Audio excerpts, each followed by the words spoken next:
I will never forget as a little girl walking hand in hand with my dad along the banks of the Mississippi River in Hannibal, Missouri.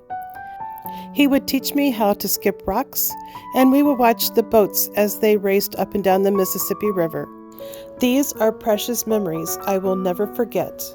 It's also such an honor to know I walked the same path as our next person. Mark Twain helped put Hannibal on the map.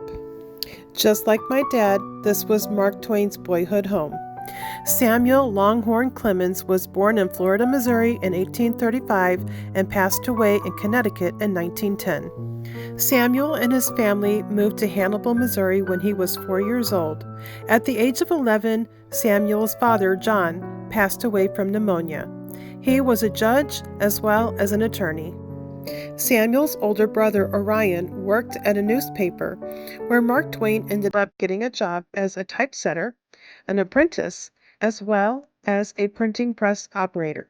At some point, he was able to start writing short stories in the newspaper. However, he longed to be a riverboat captain, and so years later, he did become a steamboat captain. While he was a riverboat captain, that is where he got his pen name, Mark Twain.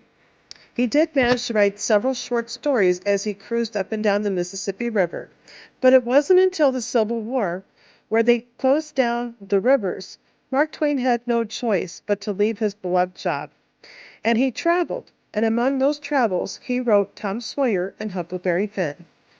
I know that this is called Missouri Historical Graves, and I do know that Mark Twain is not buried in Hannibal or in Missouri. He is actually buried in Connecticut. But I wanted to honor him the best I could because he did call Hannibal his home. And it's so hard squeezing all of this information into 2 to 3 minute video. It is so difficult because there was so much to his life. And I'm pretty sure that he is still walking up and down the Mississippi River because that was his home.